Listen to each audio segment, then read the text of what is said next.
Star liner ये भारत के द्वारा डेवलप किया गया पहला स्वदेशी ड्रोन है जो कि काफ़ी ज़्यादा एडवांस है, क्योंकि इसके पहले हमारे यहाँ और भी ड्रोन डेवलप किए गए, लेकिन उनके मुकाबले ये ड्रोन कुछ अलग है, इसलिए ये इतना चर्चा में है। क्योंकि ड्रोन टेक्नोलॉजी के पीछे में हमें जिस प्रकार से आगे होना चाहिए उस प्रकार से हम आगे नहीं हो पाए, जिस कारणवश ये हमारे लिए एक चर्चा का विषय बनता चला जा रहा है। आगे हम डिस्कस करेंगे कि इस ड्रोन से जुड़े हुए वो कौन से महत्वपूर्ण मुद्दे हैं जो हमें जानना आवश्यक है। वास्तव में बहुत इंटरेस्टिंग वीडियो होने वाला है, आगे आप लोग देखें इसको। जैसे कि देख सकते हैं इसका नाम है दृष्टि 10 स्टार लाइनर और ये India made long endurance drone है, यानी कि लंबे समय तक और काफ़ी हाई ऊंचाई तक ये मॉनिटर करके आपको सर्विलांस का सारा डाटा प्रोवाइड करेगा।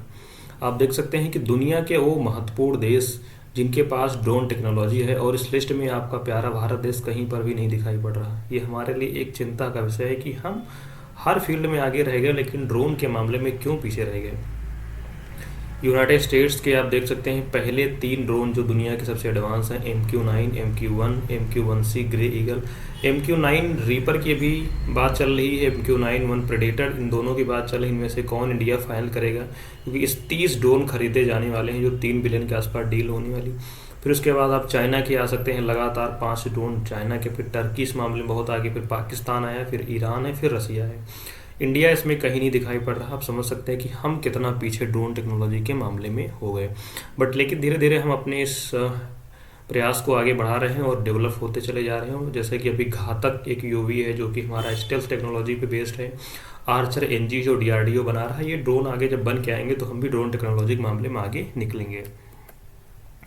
ये देख सकते हैं नेवी गेट्स इस first India made drone from Adani defence, यानी कि ये प्राइवेट इंडस्ट्री के द्वारा बनाया गया है ड्रोन, और एक लॉन्ग एंड्योरेंस ड्रोन है और male drone from Adani city cooperation. ठीक है, बात ये मेल ड्रोन का मतलब ये होता है कि ये एक ऐसा ड्रोन है जो कि वेपन को भी कैरी कर सकता है, पेलोड्स को भी कैरी कर सकता है। यानी कि अगर हमको किसी दुश्मन के जहाज के ऊपर या किसी लैंड के ऊपर, उसके बेस के ऊपर हमें अटैक करना है तो इस ड्रोन के माध्यम से उसके ऊपर हम अटैक कर सकते हैं। ये आप उसकी इमेज देख सकते हैं, कितना खतरनाक लग रहा है दिखने में, ये आप देख सकते हैं। हम डिस्कस करेंगे इसका कॉन्टेक्स्ट क्या है। देखिए दृष्टि 10 स्टार लाइनर इसका नाम है, अनमैन्ड एरियल व्हीकल। इसमें किसी आदमी की आवश्यकता नहीं है, ज़मीन से अपने एक स्टेशन से बैठ करके चलाया जा सकता है।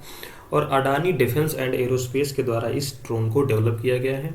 और इसका प्राइमरी काम क्या होगा, आपको इंटेलिजेंस गैदरिंग के काम आएगा, सर्विलांस करने में आएगा और रिकॉनेसेंस। जैसे कि अभी देख सकते हैं कि इंडियन ओशियन में चाइना का दबदबा बढ़ता चला जा रहा है, हाउती रिबल्स का उधर दबदबा बढ़ता चला जा रहा है। इस वजह से हमारे लिए भी कहीं इंपॉर्टेंट है, क्योंकि अपने सी रूट को हमको सुरक्षित रखना है, जिसके लिए ड्रोन की बहुत ज़्यादा भूमिका आगे होने वाली है। आगे देखेंगे की फीचर्स इसके क्या है। जैसे कि इंड्योरेंस एंड पेलोड की बात करें तो इसका इंड्योरेंस 36 घंटे का, यानी कि ये एक बार अगर उड़ान भरेगा तो 36 घंटे लगातार ये आसमान में उड़ सकता है। इसको ज़मीन में नीचे फ्यूल भरने की किसी प्रकार की आवश्यकता आप नहीं है। बात करें इसके पेलोड कैरी करने की तो 450 किलोग्राम, यानी कि हम कह सकते हैं 4 कुंटल 50 किलोग्राम का ये पेलोड कैरी कर सकता है, जो कि काफ़ी ज़्यादा है। एक हिसाब से जो पेलोड कैरी करने की क्षमता बहुत ज़्यादा है। इसमें हम बात करें पेलोड्स तो इसके विंग्स में पेलोड्स लगाए जाएंगे। इसमें आपके एंटी ड्रोन मिसाइल्स हो सकती हैं, एंटी टैंक हो सकती हैं, या एयर से अटैक करने वाली से मिसाइल्स हो सकती हैं, जिनको हम किसी भी तरीके से या जो इसके सिस्टम के हिसाब से डेवलप किया गया हो उन मिसाइल्स को इसमें हम यूज़ कर सकते हैं। आगे हम बात समझेंगे कि मेल का मतलब क्या होता है, यानी कि मीडियम एल्टीट्यूड लॉन्ग एंड्योरेंस। एक मेल का मतलब होता है जो कि वॉरफेयर के लिए, यानी कि रिकॉनेसेंस के अलावा वो अटैक करने में भी सक्षम हो, इसको भी मेल ड्रोन भी कहा जाता है। यानी कि मीडियम एल्टीट्यूड का है और लॉन्ग एंड्योरेंस, यानी कि जिसको एल्टीट्यूड है ये भी 20,000 फीट के आसपास होगा, 18,000 से लेकर 20,000 फीट की ऊंचाई उड़ सकता है। और एंड्योरेंस इसका ज़्यादा है, यानी कि लॉन्ग एंड्योरेंस के लिए है। और नाम इसका क्या रखा गया, दृष्टि 10। और altitude enhancing it's surveillance capability, यानी कि सर्विलांस के लिए इसका बहुत ज़्यादा उपयोग किया जाएगा। हाँ, इसकी अगर सर्टिफिकेशन की बात करें कि इसको सर्टिफाइड कहाँ से किया गया, तो इसको नोटो का एक स्टेगनिक 4671 करके एक प्लेटफॉर्म है, जहाँ पर ये क्या करते हैं कि जो देश विदेश के जो ड्रोन बने होते हैं इनकी टेस्टिंग करते हैं कि क्या उनके स्टैंडर्ड को मैच कर पा रहे हैं। तो उस स्टैंडर्ड को ये पहला ड्रोन है भारत का जो पास करने वाला है, यानी कि नाटो के स्टैनक यानी कि STANAG 4671 स्टैंडर्ड को ये पास करने वाला पहला ड्रोन है।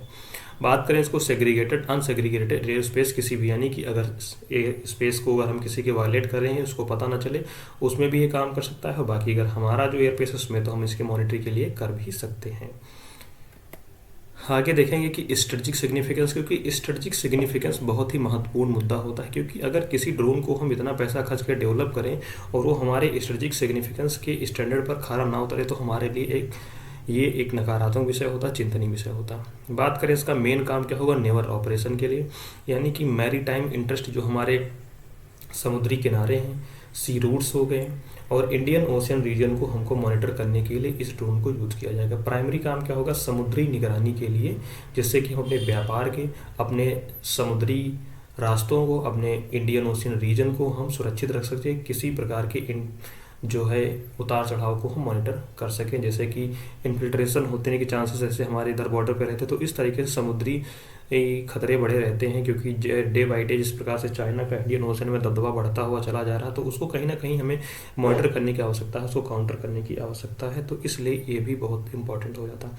अगली बात करें कि टेक्नोलॉजिकल एडवांसमेंट की क्या बात करेंगे हम। देखिए, टेक्नोलॉजिकल एडवांसमेंट का मतलब ये होता है कि हम किसी दूसरे देश के ऊपर डिफेंस के मामले में कितना एडवांस होते चले जा रहे हैं, यानी कि हमारी जो टेक्नोलॉजी है उसके कंपैरिजन में टेक्नोलॉजी कितनी अच्छी है। अगर हम बात करें इसकी, तो इस मामले में हम आगे हैं। इसलिए आगे हैं क्योंकि जिस प्रकार से इसकी टेक्नोलॉजी की देखिए, कुछ ऐसी चीज़ें होती हैं जो उनको बताया नहीं जा सकता, उनको छिपा करके रखा है, तो हाँ उनको एक इंडिकेशन दिया जा सकता है। जैसे कि पहली बात तो state of the art sensor, जो कि सेंसर्स होंगे वो 1 नंबर के होंगे। एडवांस कम्युनिकेशन कैपेबिलिटी, यानी कि अगर हमें कम्युनिकेशन की आवश्यकता पड़े तो उसकी भी 1 नंबर की उसमें सुविधा होगी। ये नहीं कि हमें प्रॉब्लम हो रही नेटवर्किंग की या कोई अन्य इशू। कटिंग एज टेक्नोलॉजी, यानी कि अन्य जो टेक्नोलॉजी होंगी इसकी, वो भी सारी इसकी 1 नंबर की टेक्नोलॉजी होंगी। यानी कि जो ये ड्रोन बनाया जाएगा ये स्टैंडर्ड लेवल का होगा, जैसे कि अभी हम पीछे डिस्कस कर चुके हैं कि इसको नाटो का एक स्टैंडर्ड जो है स्टैंडर्ड 4671, इस स्टैंडर्ड को ये क्वालिफाई करने वाला ड्रोन है, यानी कि ये वास्तव में एक एडवांस ड्रोन है। और रिप्रेजेंट्स, आगे हम बात करेंगे, its introduction represents the Indian navy's commitment to becoming a self reliant force. और ये कहीं ना कहीं एक सेल्फ रिलायंट फोर्स का एक इंडिकेशन है कि भारत धीरे धीरे करके डिफेंस के मामले में खुद के ऊपर निर्भर हो रहा, हमें किसी अन्य आदमी की या किसी अन्य देश के ऊपर हमें निर्भर ना होना पड़े, क्योंकि ये ऐसी टेक्नोलॉजीज होती है जो काफ़ी क्रूशियल होती है। हम किसी दुश्मन देश से भी नहीं ले सकते, या किसी ऐसी कंट्री से हम नहीं ले सकते हैं जो हमें भी दे रहा, हमारे दुश्मन देश को दे रहा। जैसे कि हम बात करें S-400 हमने लिया रसिया से, S-400 चाइना के पास भी है, S-400 इंडिया के पास भी है, तो ये कहीं ना कहीं एक सिमिलरिटीज आती है। तो हमें दुश्मन के ऊपर एज नहीं मिल पाता, उसके पास भी आपकी वीकनेस है, और you have also the weakness of our opponents, तो ये कहीं ना कहीं प्रॉब्लम होती है। तो अगर खुद की टेक्नोलॉजीज होंगी तो हमारे लिए वो एक बेहतर ऑप्शन होगा। आगे हम थोड़ा सा डिस्कस करेंगे कि आखिर यूएवीज का होते हैं। तो अगर हम यूएवीज की बात करें तो इनका फुल फॉर्म होता है अनमैन्ड एरियल व्हीकल्स, यानी कि इसको चलाने के लिए किसी आदमी या किसी ह्यूमन पायलट की जरूरत नहीं होती है। आप इसको रिमोटली कहीं से भी कंट्रोल कर सकते हैं। ज़मीन पे आप अपना एक बेस बना लीजिए, स्टेशन बना लीजिए, वहाँ से आप इसको आसानी से ऑपरेट कर सकते हैं और इसको चला सकते हैं। आगे हम बात करेंगे इसके स्ट्रक्चर की। तो स्ट्रक्चर में इसके 3 मेन कंपोनेंट होते हैं, एक frame and air frame. Frame का मतलब होता है इसकी मेन बॉडी, और एयर फ्रेम जो इसके साइड के होते हैं जो इसकी एयर को बैलेंस करने का काम करते हैं। आगे बात करेंगे प्रपल्सन सिस्टम। प्रपल्सन सिस्टम मतलब ये हो गया कि इसका इलेक्ट्रिक मोटर क्या होगा, इंटरनल कंबंसन यानी कि इंजन हम कैसा यूज़ कर रहे हैं, इलेक्ट्रिक बेस है या सॉलिड फ्यूल बेस है, किस प्रकार का हम इंजन यूज़ कर रहे हैं उसको हम देखेंगे, क्योंकि किसी भी जेट का या किसी ड्रोन का सबसे महत्वपूर्ण हिस्सा उसका इंजन होता है। अगर इंजन में उसकी ताकत है तो ड्रोन वो सक्सेस है, वो जहाज जेट सक्सेस है।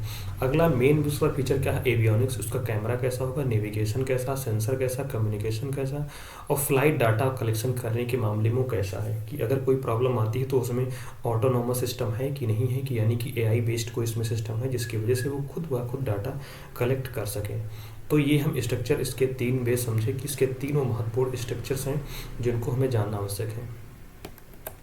आगे हम बात करेंगे कि टाइप्स कौन कौन से होते हैं। एक तो फिक्स्ड विंग यूएवीज होते हैं, यानी कि जिनका जो ड्रोन का यूएवीज का विंग है वो फिक्स हो, उसको हम फोल्ड नहीं कर सकते हैं, जैसा है वैसा ही रहेगा। अगले हम बात करेंगे जो रोटेटरी विंग के होते हैं, जिनका विंग क्या होता है, रोटेट हो सकता है, उसको हम फोल्ड करके रख सकते हैं जहाँ पाए, जो छोटी जगह पर रखना चाहें तो रख सकते हैं। जैसे कि बात करें MiG-29 जैसे UPG फाइटर जेट है, तो इसके हम विंग को फोल्ड कर सकते हैं। जैसे अभी में इंडियन नेवी जो है राफेल M फाइटर जेट खरीदने वाली है, यानी कि मरीन जो है राफेल मरीन, यानी कि फ्रांस का ये मोस्ट एडवांस नेवी का फाइटर जेट है। तो इसकी खासियत क्या है, इसके विंग को हम फोल्ड कर सकते हैं, इसी तरह की इसकी भी खासियत है। हाइब्रिड फीचर्स की बात करें तो इसमें फिक्स्ड विंग और रोटेटरी विंग दोनों फीचर्स होंगे। अगर आप फिक्स करना चाहें तो फिक्स करें, ना करना चाहें तो आप उसको वैसे भी रख सकते हैं, ठीक। तो ये काफ़ी ज़्यादा एडवांस हो जाता है इन कंपेरिजन ऑफ MF2। आगे हम बात करेंगे कि भाई ड्रोन की डेवलपमेंट के लिए हमें क्या क्या इसके एप्लीकेशंस होंगे, क्या महत्वपूर्ण। पहली बात तो देखिए, हम इकोनॉमिक पर्पज से आएंगे कि हमारा सोशल कंट्रीब्यूशंस में क्या होगा।